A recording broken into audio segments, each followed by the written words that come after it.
بالله من الشيطان الرجيم بسم الله الرحمن الرحيم أعوذ بالله من الشيطان الرجيم إنا نحن نزلنا الذكر إنا نحن نزلنا عليك القرآن تنزيلا. جیسا کہ ہماری کلاس چل رہی تھی سورۃ الانسان یعنی کہ سورۃ الدہر کی کلاسز چل رہی تھی. آیت نمبر 20 پر 2 تک تفسیر ہو چکا ہے. آج کی جو تفسیر ہے آیت نمبر 20 پر 3 سے. سب سے پہلے اللہ تعالیٰ آیت نمبر 20 پر 3 میں یہ فرماتی ہیں کہ ہم نے قرآن کو نازل کیا. ہم نے قرآن کو آپ پر کیا ہے نازل کیا. وہی اللہ تعالیٰ فرماتی ہیں دیکھیے انا بے شک ہم کون اللہ تو بولتے ہیں کہ انا نحنو کا معنی بھی وہی ہے مطلب تاکید کے لیے. اللہ فرماتی ہے کہ ہم ہی نے نزلنا نازل کیا علیک آپ پر کس پر محمد صلی اللہ علیہ وسلم پر کیا نازل کیا القرآن. اللہ نے آپ صلی اللہ علیہ وسلم پر قرآن نازل کیا تنزیلا. تنزیلا کا جو معنی ہے تھوڑا تھوڑا کر کے نازل ہونا. قرآن تھوڑا تھوڑا کر کے ایک ایک آیت ایک ایک سورت اسے بولتی تنزیلا. جبکہ آپ دیکھیں گے تورات جو ہے نا اللہ تعالیٰ پورا کا پورا موسیٰ علیہ السلام کو ایک ہی مرتبہ دے دیا. جبکہ قرآن جو ہے نا نہیں تھوڑا تھوڑا کر کے 20 پر 3 سال میں نازل ہوا. 20 پر 3 یا 20 پر 4 سال میں جو ہے نا قرآن جو ہے نا تھوڑا تھوڑا کر کے جو ہے نا نازل ہوا. وہی اللہ نے فرمایا کہ انا نحن نزلنا الذکر وانا له انا نحن نزلنا علیک القرآن تنزیلا. ہم نے آپ پر کیا ہے قرآن نازل کیا ہے. اسی وجہ سے آپ دیکھیں گے جب بھی آپ عبداللہ بن مسعود رضی اللہ عنہ فرماتی ہیں کہ جب بھی قرآن کے بارے میں آتا ہے تو عبداللہ بن مسعود رضی اللہ عنہ فرماتی ہیں کہ قیفوا عند عجائب. قرآن کے جو عجائب ہیں قرآن کی جو جہنم کی آیت تھی وہاں کھڑ کر آپ کیا اپنے آپ کو اپنے دل کو جو ہے نا رلا دو. آپ قیفوا عند عجائب یعنی کہ جب بھی جہاں جنت کے بارے میں آتے ہیں وہاں کھڑے ہو کر آپ اللہ سے گڑ گڑا کر جنت مانگو. قرآن جب بھی آپ پڑھتے ہو اللہ سے مانگو. جنت کی جگہ جنت مانگو جہنم کی جگہ جہنم سے پناہ مانگو.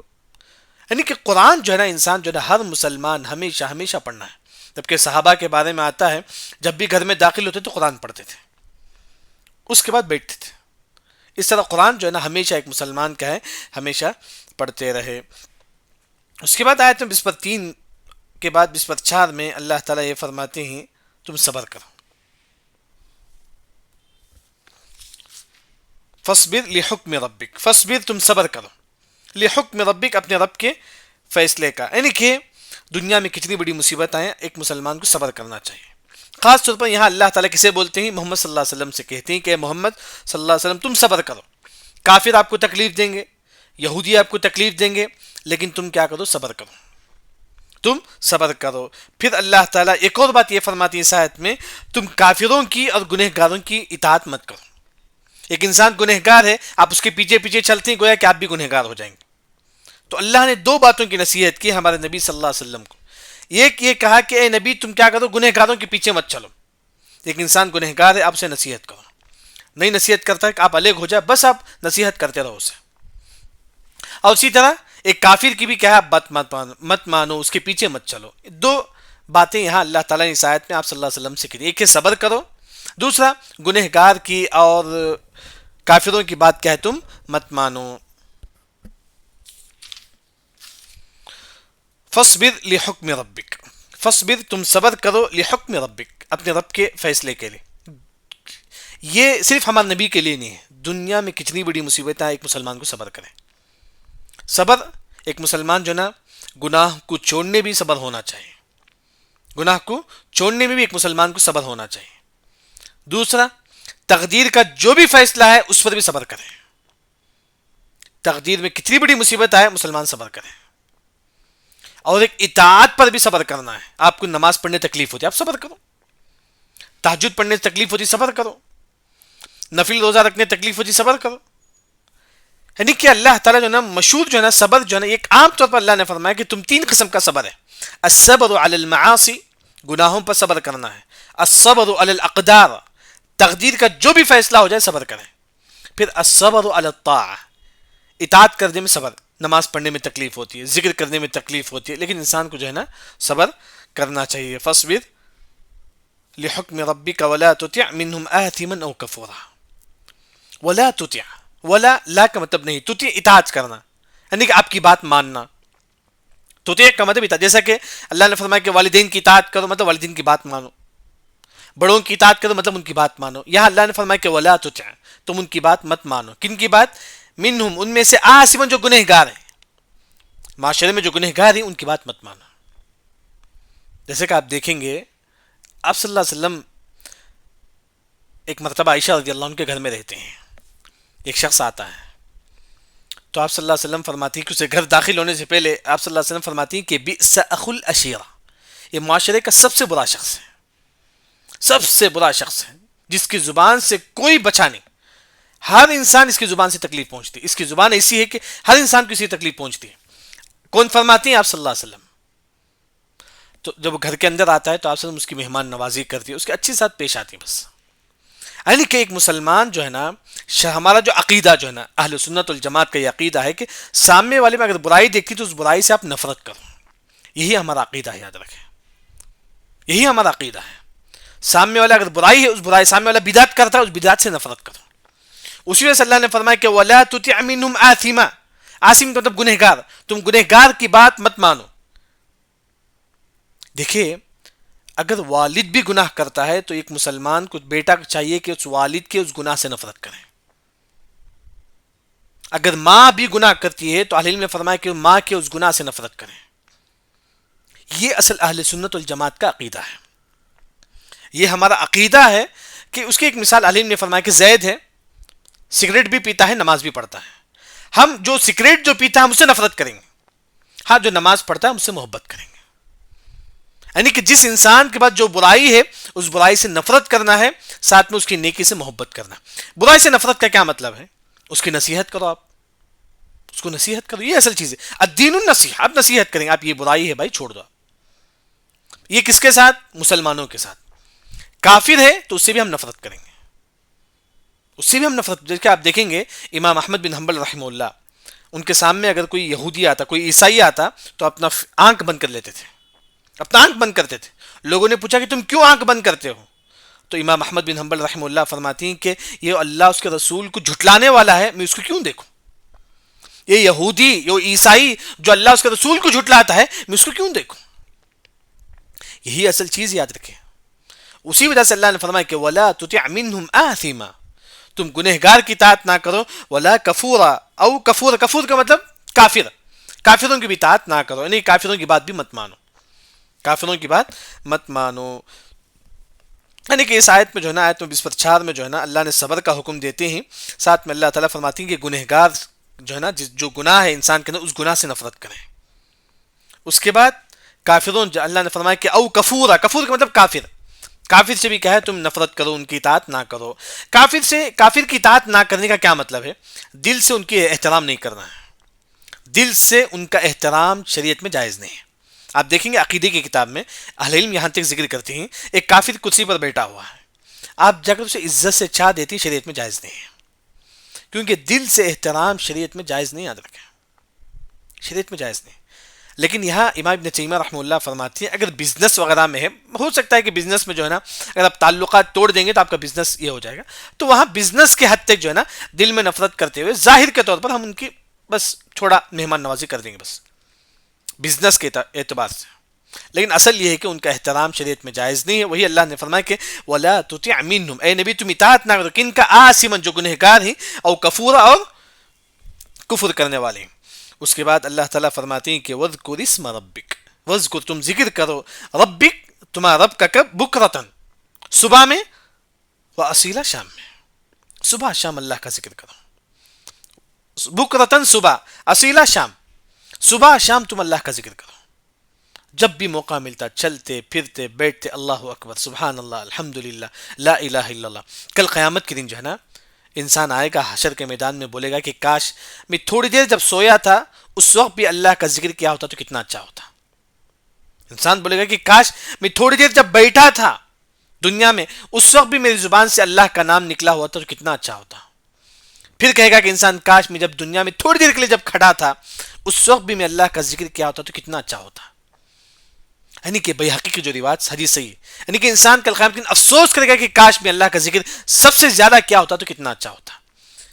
کیسا ذکر کرے؟ اللہ نے فرمایا کہ وذکر تم ذکر کرو اسم ربک، تمہارے رب کے نام سے، یعنی کہ سبحان اللہ الحمدللہ، کیسا؟ بکرتن و اصیلا، بکرہ صبح میں، اصیلا شام میں، صبح شام تم اللہ کا کیا ہے ذکر کرتے رہو. اسی وجہ سے شیخ بن باز رحمہ اللہ کے بارے میں آتا ہے، جیسا کہ میں نے اس سے پہلے بھی کہا تھا کہ سعودی عرب کے جو مفتی تھے، جب وہ لیٹرین وغیرہ ٹوائلٹ وغیرہ جاتے تو اپنی زبان انگلی رکھ لیتے تھے، یعنی تو پتھر رکھ لیتے تھے منہ میں، کہیں وہاں بھی اللہ کا ذکر نہ نکلے. یعنی کہ ایک انسان اگر کثرت سے اللہ کو یاد کرے گا تو ہر جگہ جو ہے نا، مطلب اس شیخ بن باز رحمہ اللہ ہمیشہ اللہ کو یاد کرتے تھے، ہمیشہ تسبیح گنتے تھے، لیکن کہیں لیٹرین میں بھی اللہ کا نام نہ آ جائے تو اس وجہ سے وہ اپنی زبان کو، اپنی انگلی کو منہ میں رکھتے تھے، یا تو پتھر وغیرہ منہ میں رکھ کر جاتے تھے. یعنی کہ اتنا ایک مسلمان اللہ کا ذکر کرے. بلکہ آپ صلی اللہ علیہ وسلم کے بارے میں آتا ہے کہ یذکر اللہ علی کل احیان، ہمیشہ اللہ کا ذکر کرتے تھے آپ صلی اللہ علیہ وسلم. تو یہاں دیکھیے اللہ تعالیٰ نے سب سے پہلے کیا حکم دی تھی؟ صبر کا حکم دی تھی. اس سے پہلی والی آیت میں اللہ نے صبر کا حکم دی تھی. ایک مسلمان کو جب مصیبت آتے تو سب سے پہلے کیا کرنا ہے؟ صبر کرنا ہے. اس کے بعد اذکر اسم ربک، دوبارہ جو ہے نا اللہ کا ذکر کریں، دوبارہ اللہ کا. دوسرا جو کام ہے مصیبت کے وقت اللہ کا ذکر کریں، جیسا کہ اللہ نے فرمایا کہ وذکر اسم ربک. تیسرا کام کیا کرنا ہے؟ جب ایک مصیبت آتی ہے ہماری زندگی میں تو تیسرا کام کیا کرنا ہے؟ وَمِنَ اللَّيْلِ فَاسْجُدْ لَهُ وَسَبِّحْهُ لَيْلًا طَوِيلًا. اس آیت میں اللہ نے تہجد کا اہتمام کرنے کا حکم دیتے ہیں.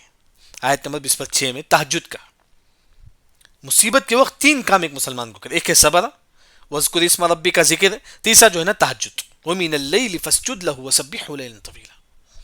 یہ اصل چیز ہے مصیبت پہ. تین چیز ایک مسلمان کو، چاہے کوئی بھی مصیبت کیوں نہ ہو، یہ تین چیز ایک مسلمان کرنا چاہیے. وہی اللہ نے فرمایا، دیکھیے وَمِنَ اللَّيْلِ، اور رات میں، فَاسْجُدْ لَهُ، تم سجدہ کرو اس کے لیے. کس کے لیے؟ اللہ کے لیے. تم اللہ کے لیے سجدہ کرو. یعنی کہ یہاں سجدہ کا مطلب نماز ہے.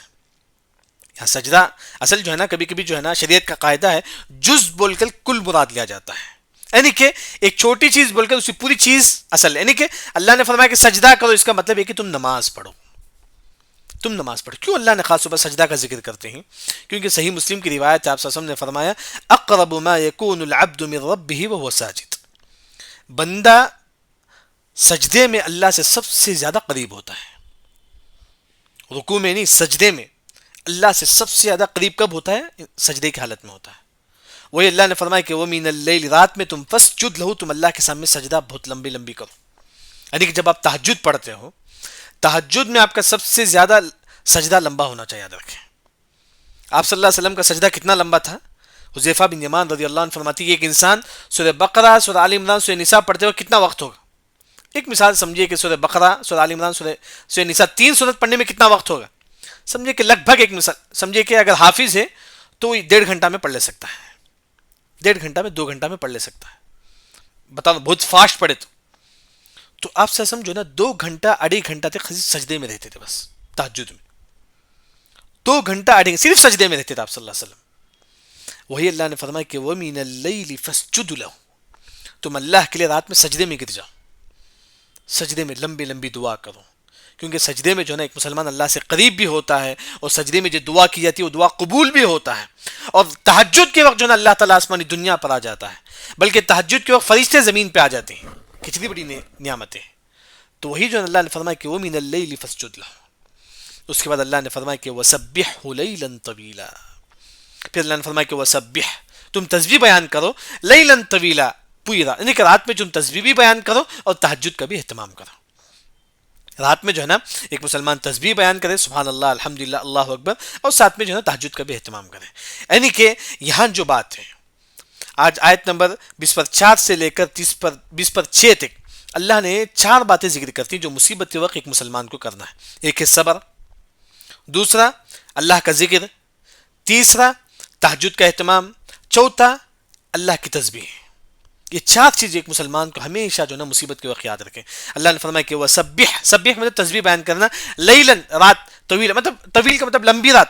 رات میں ایک حصہ آپ کو اللہ کی تسبیح بیان کرو. آپ خاص طور پر جب سجدے میں جاتے ہیں آپ وہاں لمبی اللہ کی تسبیح بیان کرتے رہو. آپ سبحان اللہ، الحمدللہ، اللہ اکبر، لا الہ الا اللہ. تو وہی اللہ تعالیٰ یہاں فرماتے ہیں. اس کے بعد دیکھیے آیت نمبر 27 میں اللہ نے یہ فرماتے ہیں کہ یہ دنیا والے جو لوگ ہیں نا، لوگ دنیا کو پسند کرتے ہیں، لوگ جو ہے نا دنیا کو پسند کرتے ہیں اور آخرت کو چھوڑ دیتے ہیں. کئی لوگ آپ کو نظر آئیں گے جو دنیا کو بہت زیادہ محبت کرتے ہیں، دنیا کی مال سے، دنیا کی شہرت سے، دنیا میں بڑا مقام حاصل، دنیا سے بہت زیادہ محبت کرتے ہیں، لیکن وہ لوگ جو نا اصل میں آخرت کو چھوڑ دیتے ہیں، آخرت کو بھلا دیتے ہیں، یہی لوگوں کے لیے نا آخرت بہت زیادہ تکلیف دہ ہوگا۔ جو آخرت کو بلائیں گے، حشر کا میدان ان کے لیے بہت زیادہ تکلیف ہوگا۔ دیکھیے، ان بے شک ہؤلاء یہ لوگ، کون لوگ؟ یحبون جو پسند کرتے ہیں، کس سے؟ العاجلہ، جلدی کی۔ العاجلہ مطلب دنیا، دنیا کو اللہ نے فرمایا کہ جلدی، عاجلہ کا مطلب جلدی حاصل ہونے والی چیز۔ یہ دنیا بہت تھوڑا ہے، بس یہ دنیا کو انسان پسند کرتا ہے، ایک انسان جو ہے نا دنیا کو پسند کرتا ہے۔ وَيَذَرُونَ وَرَاءَهُمْ، اور چھوڑ دیتا ہے، وَيَذَرُونَ چھوڑ دیتا ہے، وَرَاءَهُمْ اس کے پیچھے، مطلب قیامت کو چھوڑ دیتا ہے، یعنی کہ دنیا میں اپنا دل لگا کر قیامت سے دور ہو جاتا ہے، قیامت کی یاد نہیں کرتا، قبر کی زیارت نہیں کرتا، جبکہ حدیث میں آتا ہے کہ ایک مسلمان، ہمیشہ ایک مسلمان قبر کی زیارت کرے، اپنی موت کو یاد کرے، وہ بھی نہیں کرتا ہے، یعنی کہ اللہ کے سامنے نہیں، تہجد کے لیے نہیں کھڑا ہوتا۔ وَيَذَرُونَ وَرَاءَهُمْ، جو دنیا کو پسند کرتا ہے وہ آخرت کو چھوڑ دیتا ہے۔ اسی وجہ سے ایک مسلمان کے دل میں جتنا دنیا کی پسند ہوگی، مال کی محبت ہوگی، اتنا ہی اس کے دل میں آخرت کی محبت کم ہو جائے گی، یاد رکھیں، اتنا ہی اس کے دل میں آخرت کی محبت کم ہو جائے گی۔ وہ اللہ نے فرمایا کہ وَيَذَرُونَ وَرَاءَهُمْ، وہ آخرت کو پیچھے چھوڑ دیتے ہیں۔ آخرت کا دن کیسا؟ یومن، ایک ایسا دن ہے، ثقیلا، بہت زیادہ وزنی چیز ہوگا، یعنی کہ بہت زیادہ تکلیف دہ ہوگا۔ جو آخرت کو بھول جائیں گے، کل حشر کا میدان ان کے لیے بہت زیادہ تکلیف دہ چیز ہوگا، بلکہ حدیث میں آتا ہے کہ کافروں کے لیے قیامت کا ایک دن 50,000 سال کے برابر ہوگا، جو اللہ نے قرآن میں فرمایا، حدیث میں نہیں، قرآن۔ فی یوم کان مقدارہ 50,000 سنہ، 50,000 سال کے برابر ہوگا۔ یہاں دیکھیے آیت 20/6 اور 20/7 میں کیا کنیکشن ہے؟ 20/6 میں اللہ نے تہجد کا حکم دیا، 20/7 میں اللہ نے قیامت کے بارے میں فرمایا کہ یومن ثقیلا، قیامت جو ہے نا بہت وزنی چیز ہے، مطلب بہت تکلیف دہ چیز ہے۔ اہل علم نے فرمایا کہ اگر کوئی مسلمان تہجد میں اللہ کے لیے کھڑا ہوتا ہے، قیامت کی اس کے دن تکلیف نہیں ہوگی اس کے لیے۔ اگر آپ اللہ کے لیے سجدے میں گرتے ہیں، قیامت کی تکلیف آپ کے لیے نہیں ہوگا، یاد رکھیں۔ اگر آپ اللہ کے لیے تہجد پڑھتے ہیں تو قیامت کی تکلیف آپ کے لیے نہیں ہوگا۔ اسی وجہ سے اللہ نے آیت 20/6 میں تہجد کا حکم دیتے ہیں، آیت 20/7 میں اللہ نے فرماتے ہیں کہ قیامت ایک بہت ڈراؤنی چیز ہے، بہت تکلیف دہ چیز ہے۔ اگر آپ تہجد کا اہتمام کریں گے، قیامت کی تکلیف آپ کے دلوں سے، قیامت کی دن آپ کو تکلیف نہیں ہوگا، قیامت کی دن آپ کو تکلیف، وہی اللہ تعالیٰ یہاں فرماتے ہیں۔ اس کے بعد آپ دیکھیے ایک نعمت کو اللہ ذکر کراتے ہیں، آیت نمبر 20/8 میں ایک نعمت کو اللہ تعالیٰ ذکر، وہ کیا نعمت ہے ہم نے کبھی نہیں سوچے ہوں گے۔ ہم سوچتے ہیں کہ جسم اللہ کی نعمت، ہاں بالکل بالکل جسم اللہ کی نعمت ہے۔ اس سے ایک نعمت یہ بھی ہے جو اللہ نے ساتھ میں فرمایا کہ یہ جو جوڑ ہے، یہ جو جوڑ، اللہ نے فرمایا کہ یہ بھی اللہ کی نعمت ہے، ہم نے اس کو مضبوط کیا۔ آپ دیکھیں گے کتنا بھی نہیں ٹوٹتا ہے، یہ جوڑ کو اللہ نے کتنا مضبوط کیا، اور رگ کو اللہ نے، جو رگ ہے بریک بریک، اس کو اللہ نے کتنا مضبوط کیا۔ اللہ اس نعمت کی یاد دلاتے ہیں۔ یہ سب اللہ نے کیوں دیا آپ کے لیے؟ دین کی خدمت کے لیے بس۔ اللہ تعالیٰ یہی فرماتی ہے کہ ہم نے آپ کو صحت دی، ہم نے آپ کو اچھی باڈی دیا، کیوں؟ آپ دین کی خدمت کرو، کیونکہ اللہ نے فرمایا کہ کنتم خیر امت اخرجت للناس تأمرون بالمعروف وتنہون عن المنکر۔ آپ جتنا ہو سکے دین کی خدمت کرو۔ ہاں دین کی خدمت کرتے ہوئے آپ کو رکاوٹیں آئیں گی، آپ اسے چھوڑ دو۔ اصل ہمارے لیے ٹارگٹ دین ہے، یاد رکھیں، ہمارے لیے ٹارگٹ دین ہے۔ تکلیف آئیں گی بہت زیادہ، لیکن ایک مسلمان جو ہے نا اس تکلیف کو دور کرتے ہوئے مطلب دین کی خدمت کرے، تو وہی اللہ تعالیٰ یاد دیکھیے آیت، نحن خلقناہم، بے شک ہم نے ان کو پیدا کیا۔ اللہ نے فرمایا کہ نحن، ہم، خلقناہم، ہم نے تمام انسانوں کو پیدا کیا، وشددنا، وشدد مطلب مضبوط کیا، وشددنا مضبوط کیا، کسے؟ وشددنا اسرہم، اسرہم بولتے کہ جوڑ کو، یہ جو جوڑ ہے اسے، یہ جو پٹی جو رگ ہے اسے بولتے ہیں کہ اسرہم، یعنی کہ اللہ نے پٹی جو رگ ہے ہمارے جسم میں اس کو اور یہ جوڑ کو اللہ نے مضبوط کیا۔ یہ بھی اللہ کی بہت بڑی نعمت ہے۔ اللہ اس نعمت کو بھی یاد دلاتی ہیں کہ ہم نے جوڑوں کو مضبوط کیا، آپ کے رگوں کو اللہ نے مضبوط کیا، اس نعمت کے بھی تم شکر بجا لاؤ۔ اس نعمت کا شکر بجائے کیسا؟ دین کی خدمت، دین کی دعوت، جیسا کہ اللہ نے پارہ نمبر 4 میں فرماتے ہیں۔ اس کے بعد اللہ نے فرمایا کہ اگر آپ لوگ دین کی خدمت نہیں کریں گے، اللہ کی اطاعت نہیں کریں گے، تو اللہ تعالیٰ آپ لوگوں کو ہلاک کر کے ایک اور امت اللہ تعالیٰ لائے گا۔ آج بھی اگر کوئی قوم اللہ کی اطاعت نہیں کرتی ہے، دین کی دعوت لوگوں کو نہیں دیتی ہے، اس قوم کو اللہ تعالیٰ ہلاک کر کے ایک اور قوم اللہ لائے گا۔ وہی اللہ نے فرمایا کہ وَإِذَا، جب شئنا، جب ہم چاہیں گے، اللہ نے فرمایا جب ہم چاہیں، بدل، ہم بدل دیں گے، امثالہم، آپ کی طرح تبدیلہ ایک اور مخلوق۔ اگر آپ اطاعت نہیں کریں گے، اگر آپ دین کی تبلیغ نہیں کریں گے اللہ تعالیٰ کیا کریں گے کہ اس قوم کو ہلاک کر کے ایک اور قوم اللہ تعالیٰ لائے گا. یہ اللہ کے لیے آسان ہے. یہ اللہ کے لیے وہی اللہ تعالیٰ فرماتی کہ وَإِذَا شِئْنَا بَدَّلْنَا أَمْثَالَهُمْ تَبْدِيلًا. ہماری زندگی کا اصل جو مقصد ہے وہ لوگوں کو توحید کی دعوت ہے. اسی وجہ سے اللہ نے ہم کو پیدا کیا. بس اللہ نے فرمایا کہ وَمَا خَلَقْتُ الْجِنَّ وَالْإِنسَ إِلَّا لِيُوَحِّدُونَ. یہ قرات جو ہے لیعبدون جو ہم لوگ پڑھتے ہیں, ایک اور جو قرات لیوحدون. اللہ نے ہم کو کیوں پیدا کیا؟ لوگوں کو توحید کی دعوت دے, ہم اس کی عبادت کریے. اصل مقصد ہے یہ, اصل مقصد جو اللہ نے ہم کو پیدا کیا. اس کے بعد دیکھیے اللہ نے تمام چیز ذکر کرنے کے بعد مطلب یہاں اللہ نے فرمایا کہ تم صبر کرو, ذکر کرو, تہجد پڑھو. پھر اللہ نے فرمایا کہ دنیا والے لوگ دنیا سے محبت کرتے ہیں اور آخرت کو چھوڑ دیتے ہیں. پھر اللہ نے ایک نعمت کا ذکر کرتے ہیں کہ اللہ نے ہم نے ہمارے جسم میں اللہ نے جوڑوں کو مضبوط کیا, رگ کو اللہ مضبوط کیا. پھر اللہ نے فرمایا کہ اگر آپ اللہ کی نعمت کو اگر بھول دیں گے اللہ تعالیٰ آپ کو ہلاک کر کے ایک اور قوم اللہ لائے گا. اس کے بعد اللہ نے فرمایا کہ ان هذه تذکرہ, بے شک یہ تمام چیز جو اللہ نے ذکر کیا تذکرہ نصیحت ہے آپ کے لیے. ان هذه تذکرہ, بے شک یہ تمام چیز جو اللہ نے ذکر کیا ایک نصیحت ہے. تذکرہ نصیحت, اس سے تم نصیحت حاصل کرو. کیا نصیحت حاصل کرو؟ دنیا کی محبت ہمارے دلوں میں نہیں ہونی چاہیے. ہمارے دلوں میں دنیا کی محبت نہیں ہونی چاہیے, یاد رکھیں. آپ جتنا دنیا سے محبت کریں گے اتنا ہی زیادہ گمراہ ہوں گے, یاد رکھیں.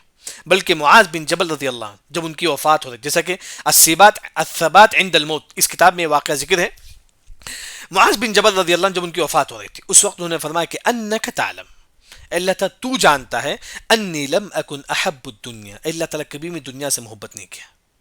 اللہ میں کبھی بھی دنیا سے محبت نہیں کیا. یعنی کہ دنیا سے محبت نہیں کرنا یہی اصل مومن کی علامت ہے. وہی اللہ نے فرمایا کہ ان هذه تذکرہ, بے شک یہ نصیحت ہے. یعنی کہ تم اسے نصیحت حاصل کرو کہ تم دنیا سے محبت نہ کرو. تم دنیا سے دنیا میں ایسا جیو کہ گویا کہ آپ کو جو ہے نا یہاں کھانے پینے کے لیے آپ کو جینا ہے. جیسا کہ حدیث میں آتا ہے کہ دنیا میں ایک مسلمان کیسا جیے, عابر السبیل. جس طرح ایک مسافر کہیں سفر کے لیے آپ جاتی, کس طرح جیتے ہیں آپ, جو ملا وہ کھا لیتے ہیں آپ وہاں, یہ نہیں جو ملا وہی مسافر ایک مسلمان اس طرح زندگی گزارے. اس کے بعد دیکھیے اللہ نے فرمایا کہ ان هذه, یہ تمام چیز نصیحت ہے. فمن شاء, جو چاہے, اتخذ, بنا لے, الی ربی, اپنے رب کے پاس راستہ, سبیلا. یعنی کہ جو چاہے اس قرآن کو اپنا ہدایت کا سامان بنا لے. جو چاہے قرآن حدیث کو اپنا ہدایت کا سامان بنا لے. جو بھی شخص قرآن حدیث کو اپنا ہدایت کا راستہ بنا لے گا, وہی اللہ نے فرمایا کہ فمن شاء اتخذ الی ربی سبیلا, پس تم میں سے جو چاہے اپنے رب کی طرف راستے کو پکڑ لے, یعنی کہ قرآن حدیث کو اپنا ہدایت کا سامان بنا لے. اس کے بعد اللہ نے فرمایا کہ وما تشاءون الا ان یشاء اللہ, وما تشاءون, تم جو چاہتے ہو, تم نہیں چاہتے. اللہ اور ما کو ہٹا دیجیے ترجمہ کرنے کے لیے آپ کے لیے آسان ہوگا. ما اور اللہ کو ہٹا دیجیے. تشاءون, جو تم چاہتے ہو, اللہ ان شاء اللہ, مگر وہ اللہ چاہتا ہے. کیا مطلب ہے؟ ہم جو بھی چاہتے ہیں وہ اللہ تعالیٰ چاہتا ہے. ہم چاہتے ہیں کہ پانی پیے, اصل اللہ تعالیٰ چاہتا ہے, اس وجہ سے ہم پانی پیتے ہیں. اللہ نے ہمارے دل و دماغ میں بات ڈالی, اس وجہ سے ہم پانی پیتے ہیں. آپ چاہ کر کوئی چیز لکھتے ہیں, آپ لکھتے نا آپ, تو گویا کہ آپ یہ سمجھتے ہیں کہ آپ لکھے, بلکہ اصل میں جو ہے نا اللہ نے چاہا, اس وجہ سے آپ نے لکھے. اللہ نے چاہا, یہ کیسا معلوم کریں؟ شیخ ابن عثیمین رحمہ اللہ فرماتے ہیں کہ آپ کوئی چیز لکھنا چاہتے ہیں تو لکھنے سے پہلے آپ کے دماغ میں خیال آتا ہے نا کہ یہ چیز آپ کو لکھنا چاہیے. ہاں, یہ دماغ میں خیال کس نے ڈالا؟ اللہ نے ڈالا. یعنی کہ اللہ تعالیٰ وہی فرماتے ہیں کہ آپ تمام لوگ دنیا میں وہی کام کرتے ہیں جو اللہ تعالیٰ چاہتا ہے. جو اللہ تعالیٰ چاہتا ہے دنیا کے تمام لوگ وہی کام کرتے ہیں. لیکن یہاں ایک سوال ہے, کافر جو کفر کرتا ہے, جو لوگ درگاہ کے پاس جاتے ہیں, کیا وہ بھی اللہ تعالیٰ چاہتا ہے؟ اللہ تعالیٰ کی چاہت کی دو قسم ہے. یہ شریعت کا مسئلہ, جیسے کہ اسے ارادہ کونیہ اور ارادہ شرعیہ بولتے ہیں. ارادہ کونیہ, ارادہ, یعنی کہ اللہ جو بھی چاہتا ہے اس کی دو قسم ہے. اردو میں آپ کو بتاتا ہوں. دیکھیں, سب سے پہلے اللہ تعالیٰ جو چاہتے ہیں اس کی دو قسم ہے. یہ ایک اللہ کی ایسی چاہت ہوتی ہے جسے اللہ تعالیٰ پسند نہیں کرتا, لیکن ہوتا ہے, کیونکہ یہ فعلوا ما یرید, اللہ جو چاہے چاہ سکتا ہے. ایک چیز ایسی ہے جسے اللہ تعالیٰ پسند نہیں کرتا ہے. دنیا کے اعتبار سے دنیا میں کوئی ایسی چیز اللہ تعالیٰ چاہتا ہے جسے اللہ تعالیٰ پسند نہیں کرتا ہے, لیکن وہ چاہتا ہے اللہ تعالیٰ, لیکن اللہ تعالیٰ پسند نہیں کرتا ہے. وہ کون سی؟ ایک شخص شراب پیتا ہے. جیسا کہ یہاں بتایا گیا کہ انسان جو بھی چاہتا ہے وہ اللہ چاہنے کی وجہ سے وہ چاہتا ہے. ایک انسان شراب پیتا ہے, اللہ نے چاہا تو اس نے شراب پیا, لیکن کیا اللہ نے محبت, اللہ کی جو چاہت ہے اس میں محبت, اسے بولتے ہیں ارادہ کونیہ. دنیا میں جو ہوتا ہے اس میں سے ایسی چیز ہے جسے اللہ تعالیٰ پسند نہیں کرتا, لیکن وہ چاہتا ہے کہ ہو, لیکن اللہ پسند نہیں کرتا ہے. ہاں, ایک اور جو چیز ہے اللہ تعالیٰ چاہتا ہے اور پسند بھی کرتا ہے اور اس سے اللہ تعالیٰ خوش بھی ہوتا ہے وہ ہے کہ آپ نماز پڑھتے ہیں. یہ اللہ تعالیٰ چاہتا بھی ہے, اللہ تعالیٰ سے خوش بھی ہوتا ہے. واللہ یرید ان یتوب علیکم, اللہ تعالیٰ چاہتا ہے کہ تم توبہ کرو. اللہ تعالیٰ چاہتا ہے, پسند کرتا ہے, خوش ہوتا ہے. یعنی کہ دنیا میں جو بھی ہوتا ہے اس کی دو قسم ہے. ایک بات چیز جو اللہ تعالیٰ چاہتے ہیں لیکن اللہ اس سے محبت نہیں کرتے, جیسا کہ کافر ہے. ایک انسان مندر کے سامنے جھکتا ہے, کیا اللہ اسے پسند کرتا ہے؟ نہیں, لیکن اللہ کی چاہت میں تمام چیزیں, اللہ کی چاہت میں تمام چیزیں, لیکن اللہ تو اسے پسند نہیں کرتا ہے. دوسری جو چیز, ایک مسلمان نماز پڑھتا ہے, بلکہ اللہ نے چاہا تو اس نے نماز پڑھا, بلکہ اس چاہت میں اللہ کی محبت بھی ہوتی ہے اور اللہ کی پسند بھی ہوتی ہے. ایک چاہت میں اللہ کی محبت نہیں ہوتی, جیسا کہ شراب پینے والا, شرک کرنے والا, یہ تمام چیز. ایک اور چاہت ہے جس میں اللہ کی محبت بھی ہوتی ہے اور اللہ کی خوشی بھی ہوتی ہے, جیسا کہ نماز پڑھنا, دعا کرنا, صدقہ و خیرات کرنا. وہ اس آیت میں اللہ نے یہ فرمایا کہ انسان جو بھی چاہتا ہے اصل وہ اللہ تعالیٰ چاہ کر رہتا ہے, اس وجہ سے آپ چاہتے ہیں. وہ اللہ نے فرمایا کہ وما تشاءون الا ان شاء اللہ, آپ وہی کرتے ہیں جو اللہ نے چاہا. آسان ترجمہ ہے, وما تشاءون الا ان شاء اللہ, ہر انسان وہی کرتا ہے جو اللہ نے چاہا. آپ کچھ لکھتے ہی, یہ بھی اللہ نے چاہا. کیوں؟ کیونکہ آپ کے دل و دماغ میں یہ بات کس نے ڈالا؟ اللہ نے ڈالا. آپ کوئی چیز لکھتی ہیں تو آپ کے دل میں خیال آتا ہے, آپ لکھتے ہیں. آپ کے دل میں خیال کس نے ڈالا؟ اللہ نے ڈالا. یعنی کہ اس آیت کا مطلب یہ کہ آپ جو بھی چاہتے ہیں وہ اصل اللہ تعالیٰ چاہتا ہے. لیکن اللہ کی چاہت کی دو قسم ہے. ایک چاہت ایسی جسے اللہ تعالیٰ پسند نہیں کرتا, جیسا کہ کفر ہے, شرک ہے, شراب, زنا, اسے اللہ پسند نہیں کرتا ہے. لیکن اللہ کی چاہت ہے, کیونکہ اللہ کا فرمان ہے یفعل ما یرید, اللہ جو چاہے چاہ سکتا ہے. اللہ کو ایک اور جو چاہت ہے جسے اللہ تعالیٰ پسند بھی کرتا ہے, محبت بھی کرتا ہے, خوش بھی ہوتا ہے, وہ ہے کہ نماز پڑھنا, توبہ کرنا, زکوٰۃ دینا, صدقہ و خیرات کرنا. اسے بولتے ہیں کہ اب عقیدہ کتاب میں ارادہ شرعیہ اور ارادہ کونیہ. ارادہ کونیہ میں محبت نہیں ہوتی اللہ کی, ارادہ شرعیہ میں اللہ کی محبت ہوتی ہے. جیسا کہ اس کی مثال جو ہے نا نماز ہے, روزہ ہے, زکوٰۃ ہے. ارادہ کونیہ میں اللہ چاہتا ہے دنیا کے اعتبار سے, لیکن اللہ کی محبت نہیں ہوتی, جیسا کہ شراب پینا, زنا کرنا, سود, یہ تمام چیز. پھر اس کے بعد آپ دیکھیں کہ وما تشاءون الا ان شاء اللہ ان اللہ کان علیما حکیما, بے شک اللہ تعالیٰ علیم ہے, جاننے والا, اور حکیم ہے, حکمت والا ہے. اللہ کا جو بھی فیصلہ ہے وہ بالکل حکمت پر مبنی ہے. جو بھی فیصلہ اللہ تعالیٰ ہماری زندگی میں ہم کو بتاتے ہیں, آپ یہ مرحلے میں یہ کرو, آپ یہ مرحلے میں یہ کرو, ہر چیز اللہ کے فیصلے پر ہے. ہر چیز میں ایک حکمت ہے, یاد رکھیں. تو اللہ نے فرمایا کہ ان اللہ کان علیما حکیما. پھر اللہ نے فرمایا کہ یدخل, اللہ داخل کرتا ہے, من یشاء, جس کو وہ چاہتا ہے, فی رحمتی, اپنی رحمت میں, یا رحمت سے مراد جنت ہے. جس کو چاہتا ہے اللہ تعالیٰ اپنی جنت میں داخل کرتا ہے. پھر اللہ نے فرمایا کہ والظالمین, اور ظالموں کے لیے, اعد لہم, تیار کر رکھا ہے, لہم, ان کے لیے, عذابا علیما, دردناک عذاب. اللہ نے کافروں کے لیے جو ہے نا دردناک عذاب تیار کر رکھا ہے. یہاں تک الحمدللہ سورہ انسان کی جو ہے نا تفسیر ہمارے پاس ختم ہو گئی الحمدللہ. دیکھیے اس میں ایک چیز آپ دیکھیں گے, مفسرین کے پاس ہر سورت کی شروع اور اینڈنگ میں کچھ کنیکشن ہوتا ہے. سورت کی شروع میں اور اینڈنگ میں اگر آپ سوچیں گے تو آپ کو معلوم ہے کہ کچھ نہ کچھ کنیکشن ہے, دونوں میں کچھ نہ کچھ ربط ہے. یاد رکھیں, یہ تفسیر کا ایک بلاغہ. دیکھیں, آپ دیکھیں آیت نمبر 1 میں اللہ نے تخلیق کا ذکر کیا, انسان کی پیدائش کا ذکر کرتے ہیں اللہ تعالیٰ. هل اتى على الانسان حين من الدهر لم يكن شيئا مذكورا, ایک وقت ایسا تھا جس میں انسان کو کوئی نہیں جانتا تھا. یعنی کہ ہماری پیدائش کا اللہ نے ذکر کیا کہ ہم کو اللہ نے ایسا پیدا کیا. ایک زمانہ ایسا تھا جس کو انسان نہیں جانتا, یعنی ہماری پیدائش کا ذکر ہے. جب ہم اس دنیا میں ہیں, اس دنیا کی جو شروع, مطلب پیدائش کا ذکر ہے. اس کے بعد اللہ نے فرمایا کہ آیت نمبر 30 میں ہماری جو آخری جو زندگی ہوگی وہ ہے جنت, یدخل من یشاء فی رحمتہ. پیدائش, اس کے بعد ہماری آخری زندگی کیا ہے؟ جنت اور جہنم. یا اللہ نے جنت کا ذکر کرتے ہیں, یا اللہ نے جنت. یعنی کہ آیت نمبر 1 میں پیدائش کا ذکر ہے. آیت نمبر 30 میں اللہ نے فرمایا کہ پیدائش کے بعد انسان کا جو بھی عمل ہوگا اس کے برابر اللہ تو اسے جنت دے گا یا جہنم دے گا. آیت نمبر 1 میں اللہ نے آپ کو پیدا کر دیا, اب آپ کے اوپر ڈیپینڈ ہے کہ جنت جہنم. تو اللہ نے فرمایا کہ آیت نمبر 30 میں جنت ہے. آیت نمبر 30 میں دونوں بات اللہ نے فرمایا کہ جنت اور جہنم کا دونوں بات اللہ ذکر کرتے ہیں. اللہ نے پیدا کیا, آپ جنتی عمل کریں گے, یدخل من یشاء فی رحمتہ, جہنمی عمل کریں گے, وَأَعَدَّ لَهُمْ عَذَابًا أَلِيمًا. ہر صورت کے اینڈنگ میں اور شروع میں کیا ہے؟ کچھ نہ کچھ کیا ہے کنیکشن ہے. اگر انسان غور کرے گا تو انسان کو معلوم ہوگا. بلکہ ایک اور بات جو ہے نا, آپ دیکھیے کہ آیت نمبر 2 میں اللہ نے فرمایا کہ اِنَّا خَلَقْنَا الْإِنسَانَ مِن نُطْفَةٍ, ہم نے انسان کو جو ہے نا حقیر پانی سے ہم نے پیدا کیا. کس میں فرمایا اللہ نے؟ آیت نمبر 2 میں. اب اینڈنگ میں دیکھیے کیا ہے 28 میں، نحن خلقناہم وشددنا اسرہم، ہم نے انسان کو پیدا کیا، ہم نے اس کو مضبوط بھی کیا، یعنی کہ ہم بھی پیدائش کا ذکر ہے. شروع میں بھی اللہ نے پیدائش کا ذکر کرتے ہیں، یا آیت نمبر 28 میں بھی اللہ نے پیدائش کا ذکر کرتے ہیں. شروع میں اللہ نے کیا ہے ایک نعمت کا ذکر کرتے ہیں کہ جب آپ ماں کے پیٹ میں حقیر پانی تھے، ہم نے کیا ہے گوشت لگا کر جو ہے نا وہاں سے آپ کی تخلیق شروع کیا. اس نعمت کا ذکر ہے پیدائش میں. اب جب ماں کے پیٹ میں تھے اس وقت اللہ نے ہم کو کیا نعمتیں دی، ہمارے جب پانی تھا تو اللہ نے گوشت دیا، پھر انسان کی تخلیق شروع ہوئی، اس نعمت کا ذکر ہے. آیت نمبر 28 میں اللہ نے ہمارے پیدا ہونے کے بعد اللہ نے جو ہے نا ہم کو جو مضبوط کیا ہمارے اس کو رگوں کو، اس کا ذکر ہے اللہ نے. یعنی کہ امام الوسی فرماتی ہیں کہ قرآن کی پوری آیت جو ہے، پوری آیت جتنی بھی آیت ہے قرآن میں، پوری ایک آیت کی طرح ہے.